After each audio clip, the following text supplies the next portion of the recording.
qu'on va écouter Vladimir Poutine tout de suite, hein, qui s'adresse à la télévision. Ce sont les événements en Ukraine. Et pourquoi c'est aussi important pour nous, pour la Russie? Bien sûr, je m'adresse aussi à nos compatriotes en Ukraine. Donc, je voudrais m'adresser à vous de manière très détaillée aujourd'hui et très sérieusement. La situation dans le Donbass est aujourd'hui au point critique. Et aujourd'hui, je m'adresse à vous directement pour donner une estimation de ce qui se passe, mais aussi pour vous informer des décisions que je veux prendre par la suite. Encore une fois, je voudrais répéter que l'Ukraine, ce n'est pas seulement notre voisin, mais c'est également une partie de notre histoire, de notre espace culturel. Ce sont nos proches, nos collègues, ce sont nos amis, mais ce sont aussi les gens de notre famille. Nous avons les liens de sang avec ces personnes. Depuis très longtemps, des habitants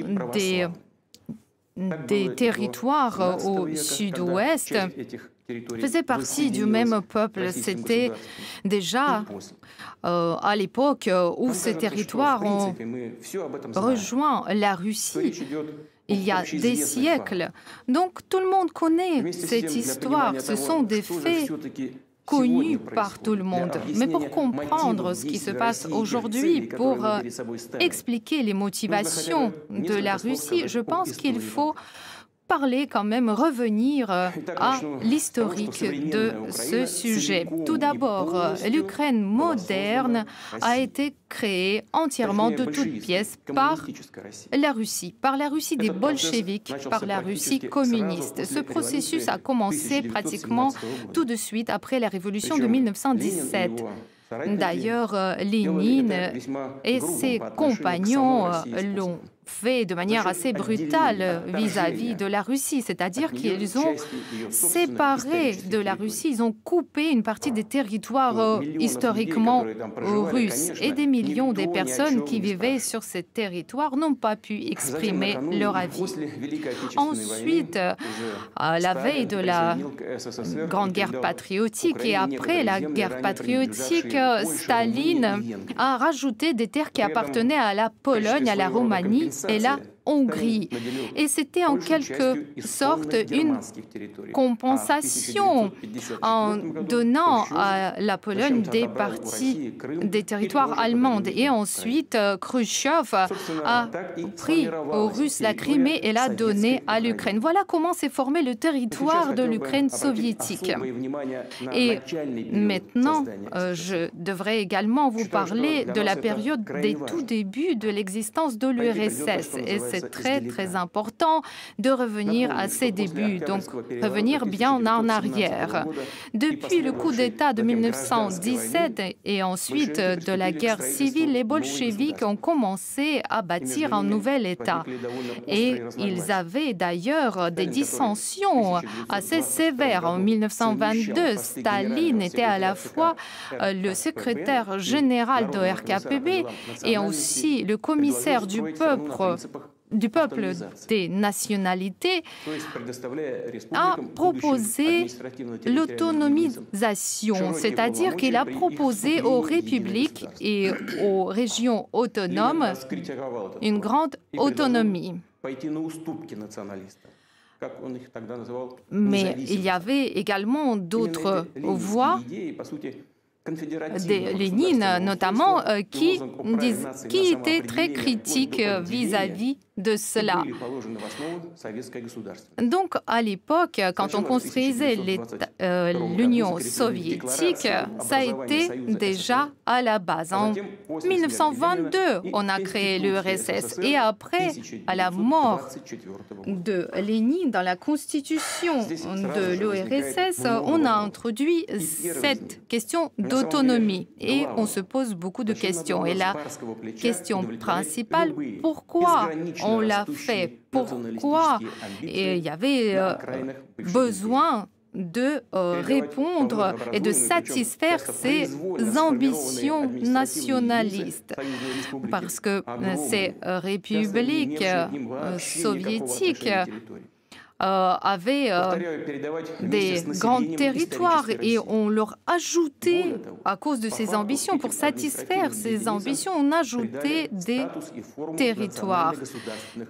Et on a donné un statut et la forme des formations étatiques à ces unités. Donc, question, pourquoi il fallait faire ces cadeaux généreux? Et des nationalistes radicaux ainsi ont pu être satisfaits. Donc on a donné à l'Ukraine ce droit d'avoir un statut d'État. Donc il y a une explication pourquoi ça a été fait. Après la révolution, les bolcheviks voulaient à tout prix garder le pouvoir, je souligne, à tout prix. C'est pour cela qu'ils ont été prêts à tout. À la paix de Brest, quand l'Allemagne et ses alliés étaient déjà dans une situation très difficile et on connaissait la fin pratiquement de la Première Guerre mondiale. Mais donc, ils étaient prêts à satisfaire n'importe quelle demande des nationalistes. Donc, ces principes de la construction de l'État appliqués par Lénine étaient une grosse erreur, mais bien plus que cela. En 1991, à la dissolution de l'URSS, c'est devenu évident que c'était une grosse erreur. On ne pouvait plus changer le passé, mais aujourd'hui, nous devons cependant dire honnêtement ce qui s'est passé sans essayer de le camoufler de manière politique. Et aujourd'hui, on peut dire que jamais on ne doit se fier justement à ces désirs et ambitions politiques du moment pour prendre des décisions aussi importantes. Je ne veux accuser personne. Évidemment, à cette époque, la situation était extrêmement complexe, critique. Mais aujourd'hui, je dois vous dire que ce sont des faits historiques, c'est comme cela que ça s'est passé. Et donc, suite à cette politique des bolcheviks, on a créé l'Ukraine soviétique. Donc, c'est l'Ukraine du nom de Vladimir Ilyich Lénine. C'est son auteur et c'est son architecte. Et c'est ça peut être démontré par les documents des archives. Et d'ailleurs, Lénine a donné des directions concrètes concernant le Donbass. Et aujourd'hui, les descendants reconnaissants ont construit des monuments à Lénine dans ces territoires. Donc c'était la décommunisation. Bien sûr, nous sommes d'accord pour décommuniser, mais il ne faut pas s'arrêter à mi-chemin. Il faut continuer ce processus. Mais je voudrais revenir encore une fois dans l'histoire. En 1922, donc dans l'espace de l'ancien empire russe, on a créé l'Union soviétique, l'URSS. Mais tout de suite, on a vu que c'était très complexe de gérer ce grand territoire, ce territoire amorphe. Et il n'y avait pas le lien avec les traditions. Donc ensuite, il y a eu l'époque de la terreur de Staline, la nationalisation, le système planifié de l'économie. Donc tout cela a mené au fait que les principes qui ont été déclarés de cette construction étatique n'ont pas pu fonctionner. C'est-à-dire que ces républiques n'ont pas pu avoir de vraie souveraineté. En pratique, ce qu'on a créé, c'est un système très centralisé, donc c'était un État unitaire. Staline a pratiquement réalisé sa vision et non pas la vision de Lénine de construction de l'État. Mais on n'a pas fait de modification à la Constitution. Et les principes qui ont été déclarés par Lénine n'ont pas été formellement démentis. Mais de toute façon, c'était un régime totalitaire, donc cela fonctionnait de toute façon. Et de l'extérieur, on avait une bonne image d'un pays démocratique. Mais quand même, il est à déplorer qu'on n'a pas pu purger toutes ces idées dans les bases juridiques. Ce sont des principes tout à fait fantaisistes. On n'a pas réfléchi à l'avenir, comme d'habitude. Les leaders du Parti communiste étaient persuadés qu'ils avaient réussi à fonder un système de gestion très solide. Ils ont pu régler la question des nationalités. Mais en ce qui concerne les falsifications et les mensonges, il y a toujours un prix à payer. Donc le nationalisme, ce mal, cette maladie a prospecté. Donc c'était une mine qui était posée. Et ensuite, c'est pour cela que l'URSS a échoué, a été démantelé. Donc, depuis les années 80, il y avait de plus en plus d'appétit des petites élites locales. Mais la direction du Parti communiste de l'URSS, au lieu de faire une analyse globale de l'économie, au lieu de transformer le système politique et l'État, ils ont continué à parler du principe de Lénine, de l'autodétermination nationale. Dans le Parti communiste, il y avait des divergences et les différents partis ont commencé à stimuler, au contraire, les différentes visions et idées nationalistes. Donc, c'était des paroles populistes qui parlaient de l'économie, du passage à l'économie du marché, mais personne qui était au pouvoir ne pensait aux conséquences tragiques de ces événements. Et ensuite, on a continué à suivre ce chemin de satisfaire les ambitions nationalistes de ces élites. Mais ils ont oublié qu'ils n'avaient plus des instruments pour garder le pouvoir, les instruments comme sous Staline, c'est-à-dire la terreur.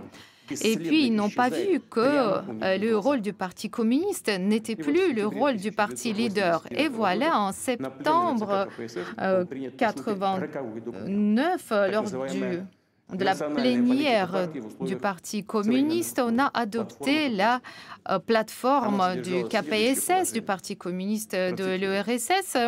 Je cite, les républiques de l'Union ont tous les droits des États souverains socialistes. Encore autre chose, les organes supérieurs de ces républiques peuvent aller à l'encontre des décisions du gouvernement de l'URSS. Et encore, chaque république de l'Union a la possibilité de donner la citoyenneté. Les citoyens de cette République ont la citoyenneté de cette République. Voilà les principes. Donc aujourd'hui et maintenant, on ne va pas parler des détails du droit constitutionnel, mais je vous pose la question, pourquoi il a fallu, dans ces conditions difficiles, démanteler, faire cette déconstruction de l'État. Donc, en fait, avant le démantèlement de l'URSS, le destin de l'URSS était déjà scellé. Aujourd'hui, les différentes personnes en Ukraine, notamment, disent que c'est grâce à eux que le pays a gagné l'indépendance. Mais en réalité, ce n'est pas comme ça. C'est arrivé à cause des erreurs des bolcheviks et des leaders du Parti communiste KPSS. L'échec de l'URSS, le démantèlement de l'URSS, c'est de leur faute. Donc, malgré cet échec, notre peuple a reconnu les réalités. Il a reconnu ces nouveaux États indépendants. Et pas seulement ils les ont reconnus, mais même ils ont aidé ses partenaires de la CEI, de la communauté des États indépendants, et y compris, ils ont aidé l'Ukraine. L'Ukraine a envoyé plusieurs demandes d'aide financière, et notre pays a vraiment respecté la souveraineté de l'Ukraine et a aidé ce pays. Les experts font les calculs en se basant sur le prix de l'énergie. La Russie a donné des régimes préférentiels et depuis 1991 jusqu'en 2013, 250 milliards de dollars, voilà le bénéfice que l'Ukraine a tiré de ces aides. Fin 1991, les dettes de l'URSS vis-à-vis de l'extérieur était 100 milliards de dollars. Et au début, il était question que toutes les républiques de l'ex-URSS, de manière solidaire et proportionnelle, allaient rembourser ces dettes. Cependant, la Russie a décidé de rendre cette dette internationale toute seule et entièrement. Elle a fini de le faire en 2017. Et les républiques, les ex-républiques de l'URSS en 1994 ont signé des accords pour justement renoncer à leurs actifs. Mais ils ont ensuite refusé, l'Ukraine a refusé de renoncer à ses actifs à l'étranger, notamment en ce qui concerne des fonds de diamants et de devises. Mais malgré tout cela, la Russie a continué à coopérer avec l'Ukraine de manière ouverte et honnête, en respectant ses intérêts. Et on avait beaucoup de partenariats. En 2011, plus de 50 milliards de dollars, ça c'est les volumes des échanges économiques. En 2019, avant la pandémie, nous avions moins de volume d'échanges avec toute l'Union européenne. Cependant, le gouvernement ukrainien faisait tout pour avoir tous les droits dans ses relations avec la Russie, mais ne pas avoir d'engagement. Donc, ce n'était plus du partenariat. C'était au contraire se servir de manière éhontée de tous ces privilèges. Notamment, cela concerne le gaz, tout simplement le vol du gaz. Voilà ce que l'Ukraine faisait. Et on essayait d'utiliser le dialogue avec Moscou dans les relations avec l'Occident, faire du commerce, justement, faire peur du rapprochement, faire peur à l'Occident de se rapprocher de la Russie. Donc, ils ont commencé à construire leur État en réfutant tout ce qui nous unit, en réfutant cette mémoire des générations entières. Il n'est pas étonnant alors qu'on a vu naître la russophobie et le néonazisme. Et cela ressemble aux bandes néo-nazis dans le Caucase du Nord. Évidemment, il y avait aussi des forces extérieures qui ont joué leur rôle, notamment à travers des organisations non gouvernementales en Ukraine. Il est important de souligner que l'Ukraine n'a jamais eu une tradition stable de l'État. Depuis 1991, elle a essayé d'appliquer des modèles extérieurs qui ne se basent pas sur les réalités ukrainiennes. Les institutions politiques et étatiques étaient transformées en fonction des appétits des clans et de leurs intérêts qui n'avaient rien à voir avec les intérêts du peuple. Donc on parlait du choix civilisationnel pro-occidental, mais il ne s'agissait pas de créer de meilleures conditions pour le peuple ukrainien. Il s'agissait de garder pour soi-même des milliards de dollars pour les oligarques, les garder sur des comptes à l'étranger. Et donc, depuis toujours, le gouvernement s'appuyait sur les nationalistes et les radicaux. Et ensuite, il y avait des millions de gens au sud et à l'est qui réclamaient le multilinguisme, par exemple, et les différents politiciens s'appuyaient sur ces personnes et proclamaient leur soutien de l'utilisation des deux langues. Ensuite, dès qu'ils parvenaient à leur poste au gouvernement, oubliaient directement tout cela.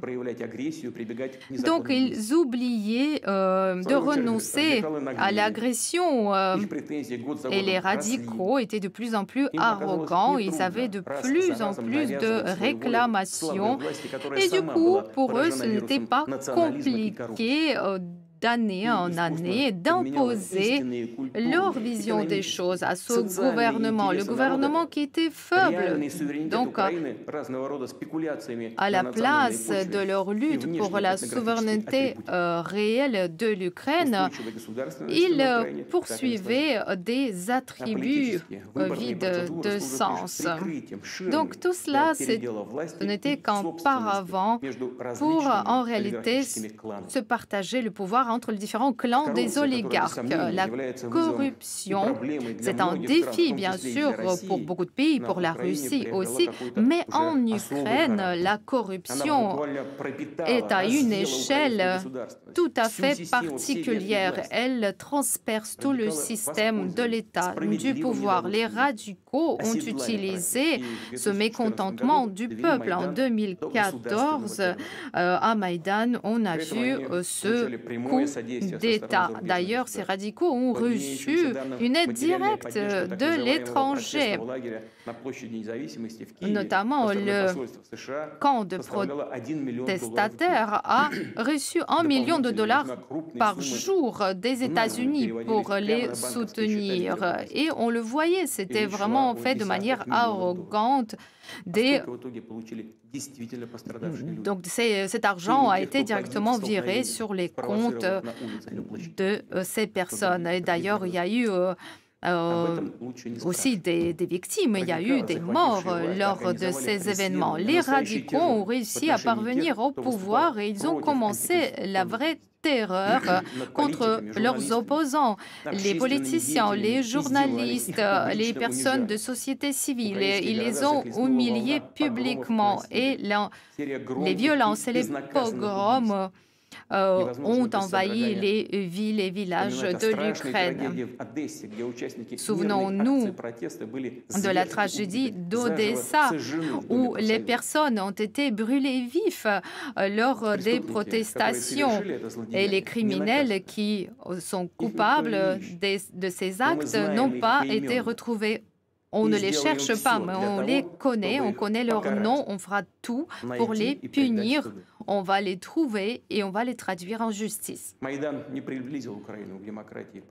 Maïdan n'a pas rapproché l'Ukraine à la démocratie et au progrès. Ces forces nationalistes ont au contraire mené l'Ukraine dans une impasse. Et depuis 8 ans, le pays est divisé. Il y a une crise sociale très sévère. En 2019, presque 6 millions des Ukrainiens, cela constitue 15% de toute la population, pas seulement de la population active, ont été obligés de partir à l'étranger pour chercher du travail. Et souvent, il s'agissait du travail non qualifié. Encore en fait, depuis 2020, plus de 60 000 médecins ont quitté le pays dans les conditions de la pandémie. Depuis 2014, l'eau a augmenté, le prix de l'eau a augmenté de 30% et les autres énergies, les autres charges ont également énormément augmenté. Pourquoi cela se passe comme ça? C'est évident. L'Ukraine a vu piller le patrimoine qu'elle avait hérité de l'Empire russe, mais aussi de l'URSS. Et si on prend l'économie et les secteurs comme les secteurs des constructions mécaniques, les machines, les outils, tous ces secteurs sont en déclin. En 2022, on a détruit l'usine de construction des bateaux Antonov. L'usine des avions n'a pas produit d'avions depuis des années. Ou Tiajmash, ainsi que Kremenchuk de l'acier, le combinat d'acier, sont en déclin. En ce qui concerne le système de transport de gaz, il est très obsolète, ce qui conduit à des risques énormes et à des dangers pour l'écologie. Donc, on voit la paupérisation. Est-ce que c'est ça le choix pro-occidental? Est-ce que c'est cela les promesses qu'on fait à la population depuis des années? Donc l'économie de l'Ukraine est en ruine. C'est un pillage de l'économie et de la richesse nationale. Cela est effectué avec la direction qui vient de l'étranger, des pays extérieurs, mais aussi des forces qui sont à l'intérieur. Donc, grâce aux différentes organisations non gouvernementales, notamment, et à travers les différentes branches de pouvoir, on influence Ukragronprom, la poste ukrainienne. Il n'y a rien en Ukraine d'indépendant. Les gouvernements de l'Ukraine ont donné la possibilité aux organisations étrangères d'avoir le voix dans le choix des juges. L'ambassade des États-Unis contrôle directement l'Agence nationale de la lutte contre la corruption. Le bureau anticorruption, le bureau du procureur anticorruption et la Cour suprême anticorruption. Donc, il y a un prétexte, c'est aide à la lutte anticorruption. Mais où est le résultat? La corruption prospère toujours plus qu'avant. Voilà les méthodes de gestion et de gouvernance. Est-ce que les Ukrainiens eux-mêmes comprennent ce qui se passe? En réalité, l'Ukraine est une colonie avec un régime de marionnettes. le pouvoir ukrainien se dit patriote, mais en réalité, ils sont en train de détruire la souveraineté ukrainienne.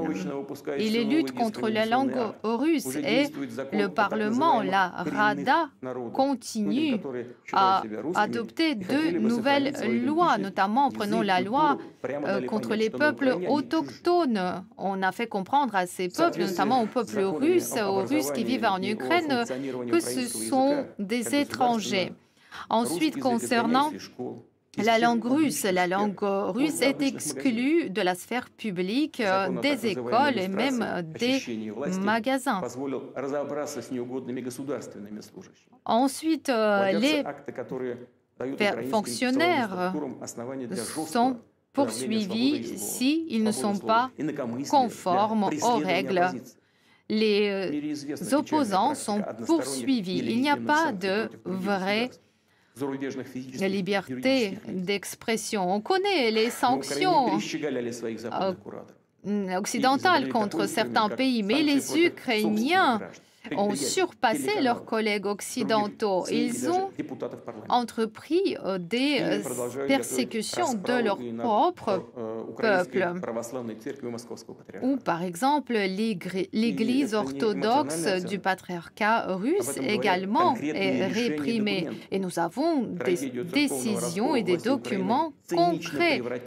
Cette tragédie de schisme religieux est devenue un instrument de la politique. Par exemple, les demandes du peuple ukrainien de dénoncer les lois qui sont orientées contre les personnes croyantes. Donc, bien au contraire, ces lois sont toujours là et on en prend de nouveaux. Et maintenant, je voudrais parler plus spécifiquement de la Crimée. Le peuple, les citoyens qui vivent en Crimée ont fait leur choix. Ça, c'est tout à fait clair. Les autorités ukrainiennes ne peuvent rien dire.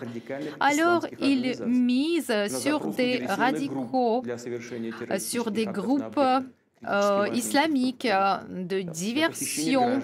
Ils kidnappent des personnes russes. Nous avons des preuves directes que ces agressions se font avec le soutien de l'étranger. En mars 2021, l'Ukraine a adopté une nouvelle stratégie militaire et au cœur de cette stratégie, l'opposition à la Russie et on essaye d'impliquer dans cette opposition des États étrangers. On parle de la guerre. Et d'ailleurs, on prévoit déjà l'issue de cette guerre qui devrait, avec l'aide de la communauté internationale, conduire à la victoire des Ukrainiens. Avec le soutien militaire de la communauté internationale dans l'opposition militaire avec la Russie. Voilà, ça c'est des mots qui sont dans la doctrine ukrainienne. Entendez-vous cela?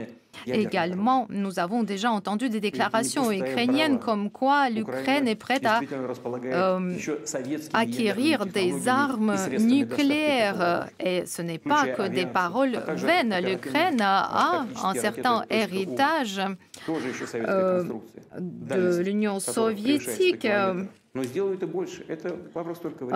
Notamment l'aviation ou des missiles .U avec une portée de plus de 100 km. Donc les armes tactiques nucléaires seraient beaucoup plus faciles à acquérir pour l'Ukraine par rapport à d'autres États. Je ne vais pas les nommer.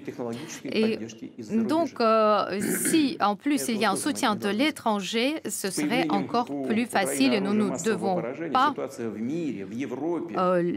l'accepter et le permettre. Si l'Ukraine acquiert les armes de destruction massive, nos relations avec l'Ukraine changeraient totalement. nous ne pouvons pas ne pas réagir, surtout que nous comprenons bien que les parrains de l'étranger sont prêts à aider l'Ukraine. Nous voyons comment on n'arrête pas de pomper de nouvelles armes en Ukraine. Depuis 2014, les États-Unis ont employé des milliards de dollars en formant des spécialistes, en fournissant des armements. Et depuis quelques mois, il y a un flux ininterrompu devant les yeux de tout le monde des armes qui entrent en Ukraine. Nous savons que l'Ukraine a des conseillers étrangers. Nous savons également que sous prétexte des exercices militaires en Ukraine, il y a des troupes de l'OTAN qui sont présentes sur le sol ukrainien. Donc, le commandement des différentes unités ukrainiennes peut être effectué directement de l'état-major de l'OTAN. Donc, ils ont commencé déjà à considérer l'Ukraine comme un théâtre depuis... l'année dernière, il y avait des exercices militaires avec la partition de l'OTAN et il y a une loi ukrainienne qui prévoit la participation à des exercices militaires avec la participation des troupes étrangères. On comprend très bien qu'il s'agit de l'OTAN. Donc ces événements sont un prétexte pour augmenter la présence militaire de l'OTAN sur le territoire de l'Ukraine. Chumoyev, Odessa, Borispol, tous ces aéroports permettront de pouvoir accueillir des armements et des troupes de l'OTAN. L'espace aérien est ouvert aux Américains. À Ochakov, les Américains ont construit un centre maritime qui permet de communiquer avec les bâtiments militaires dans la mer Noire, les bâtiments militaires de l'OTAN. À l'époque, les États-Unis pensaient également créer ce genre de base en Crimée. Mais les habitants de la Crimée et de Sébastopol ont déjoué ces plans. On va toujours se souvenir d'eux. Mais aujourd'hui, à Ochakov, ce plan a déjà été mis en œuvre. Je voudrais vous rappeler, au XVIIIe siècle, les soldats de Souvorov ont combattu pour ce port et au XVIIIe siècle, ces terres ont reçu le nom de Novorossia suite à la guerre entre la Russie et la Turquie. Aujourd'hui, on essaie de l'oublier. On essaie d'oublier les noms de ces grands commandants militaires. Notamment à Poltava, récemment, on a démantelé le monument à Alexandre Souvorov. Qu'est-ce que je peux dire? Vous essayez de réécrire l'histoire. C'est votre histoire coloniale que vous essayez de rayer. Je voudrais rappeler également que la Constitution de 2017 ukrainienne interdit l'installation des bases militaires étrangères. Mais on a trouvé une solution. Aujourd'hui, il y a des missions de l'OTAN sur le territoire ukrainien. On a juste changé de nom.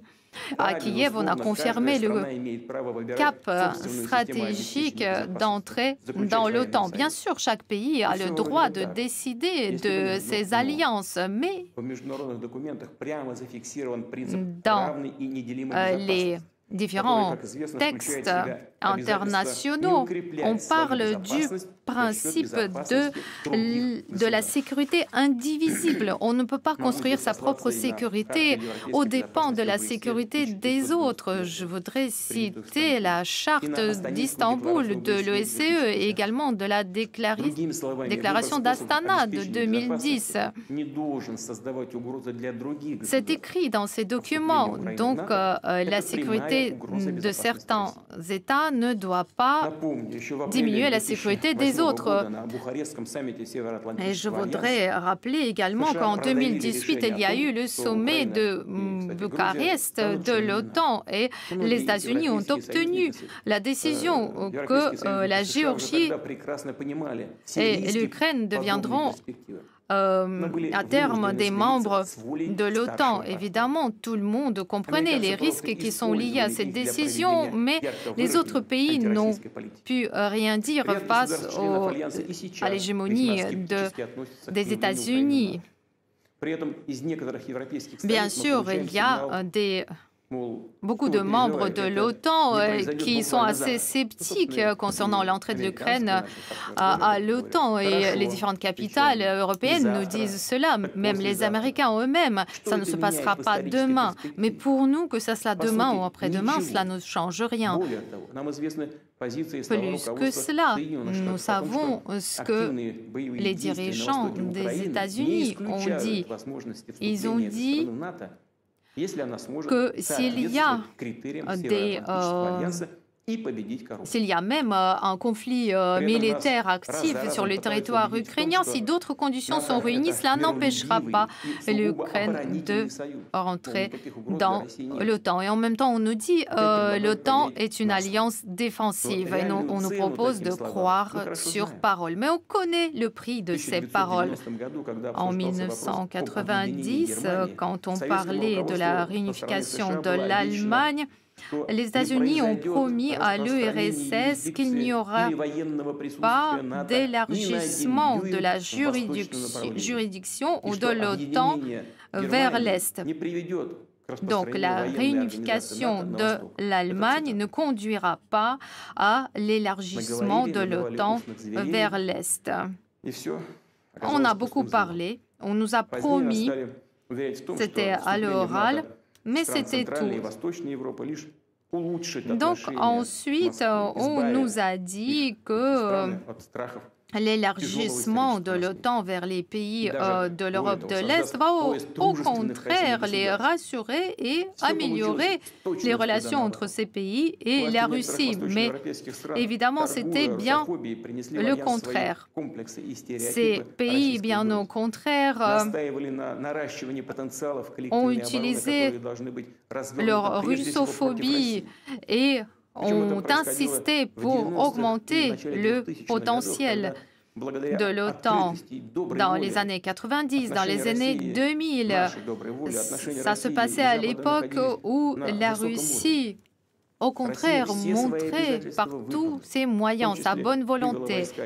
Elle a rempli tous ses engagements. Elle a sorti ses unités militaires de l'Allemagne de l'Est et d'autres territoires. Et on a montré notre bonne volonté à coopérer, notamment au sein du Conseil Russie-OTAN. Et je veux dire quelque chose que je n'avais encore jamais dit publiquement. C'est la première fois que je l'ai dit. En l'an 2000, quand le président Bill Clinton, à la fin de son mandat, est venu avec la visite chez nous, je lui ai posé la question comment les États-Unis réagiront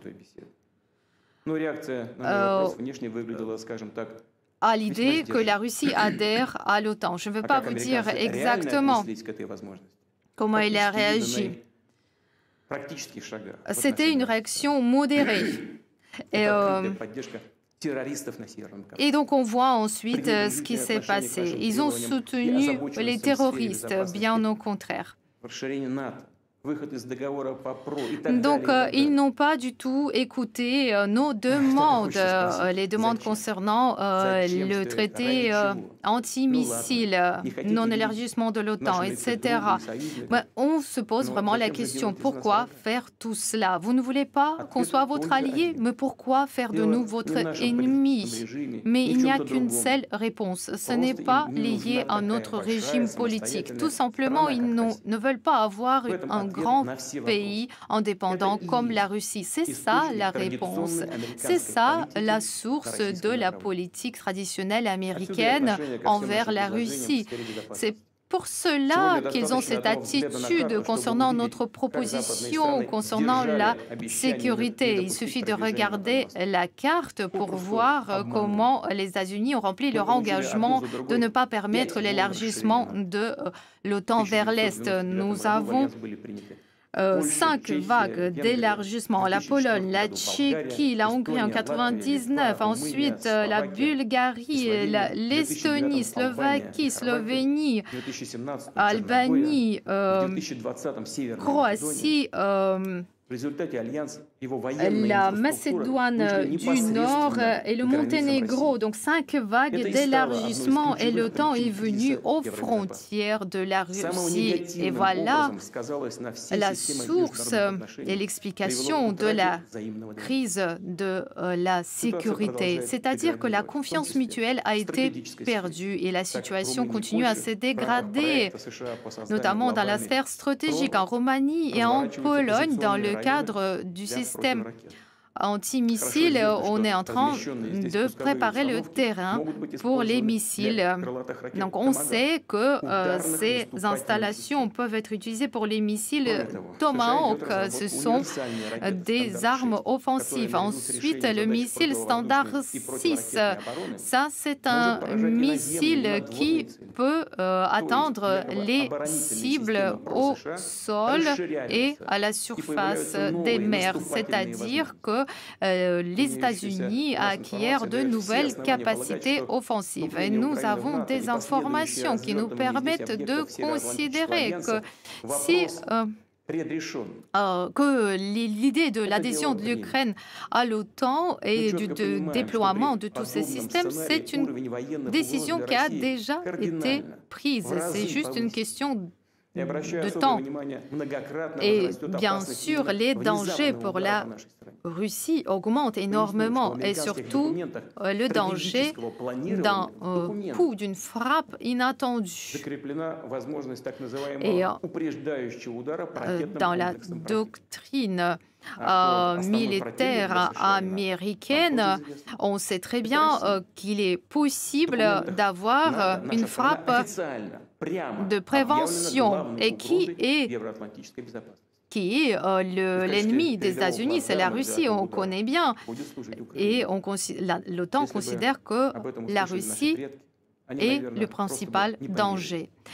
Nos ancêtres ne nous auraient jamais cru s'ils avaient entendu cela et nous ne voulons pas le croire. Mais c'est ainsi et je voudrais que tout le monde le comprenne en Russie et en Ukraine. Des aéroports ukrainiens souvent sont situés près de la Russie.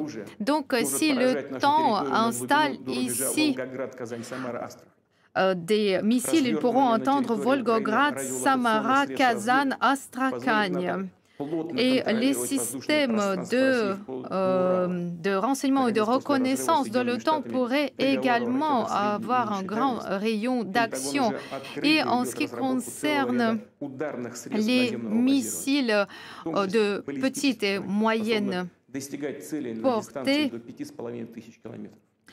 depuis que le traité FNI a été dénoncé, les États-Unis travaillent sur la création de missiles de portée de 5500 km et moins de 35 minutes. Il faudra pour les missiles Tomahawk pour atteindre les cibles en Russie et seulement 4-5 minutes pour les missiles hypersoniques.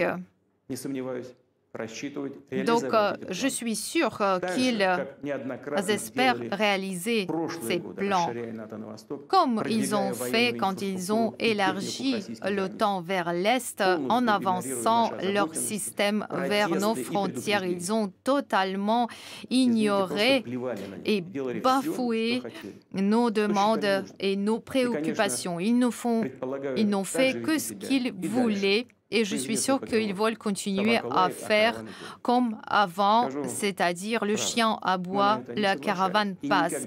Bien sûr, nous n'avons jamais accepté ce principe et nous n'accepterons jamais. Et la Russie a toujours dit qu'il faut résoudre les problèmes les plus complexes grâce à la diplomatie. Et donc, comprenons notre responsabilité pour la stabilité régionale. En 2008, la Russie a proposé une initiative d'un nouveau système de sécurité. Nous avons proposé justement qu'aucun pays ne puisse augmenter sa sécurité au détriment de la sécurité des autres pays. Mais tout de suite, on a réfuté notre proposition parce qu'on nous a dit que la Russie ne peut pas limiter les activités de l'OTAN et que uniquement les membres de l'Alliance atlantique peuvent avoir des obligations juridiques. Nous avons également transmis en décembre dernier un projet de traité des garanties de sécurité. Qu'est-ce que les États-Unis nous ont répondu? Beaucoup de paroles vagues. Il y avait quelques paroles rationnelles, mais très peu. Ils ont essayé de diluer la discussion. Évidemment, nous avons réagi de manière appropriée. Nous avons dit que nous sommes prêts à poursuivre les discussions. Cependant, nous allons discuter tout cela sous forme d'un seul ensemble et il y a 3 points clés dans ce paquet de propositions. Un non-élargissement de l'OTAN, le renoncement de l'OTAN d'installer des systèmes offensifs et ensuite le retour à la posture de l'OTAN en 1997 quand a été signé l'acte fondateur Russie-OTAN. Donc ce sont des points de principe pour nous qui ont été totalement négligés par les États-Unis et l'OTAN.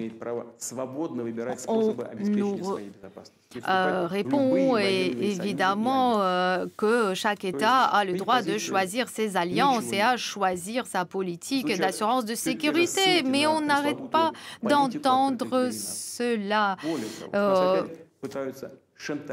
On nous répond encore et encore la même chose et en plus on nous fait du chantage avec des sanctions. Mais les sanctions, de toute façon, ils vont introduire ces sanctions lorsque la Russie va renforcer sa souveraineté et va devenir de plus en plus forte. On trouvera toujours un prétexte pour rendre les sanctions plus sévères. Ça n'a rien à voir avec la situation en Ukraine parce qu'ils n'ont qu'un seul objectif de limiter le développement de la Russie. Ils l'ont toujours fait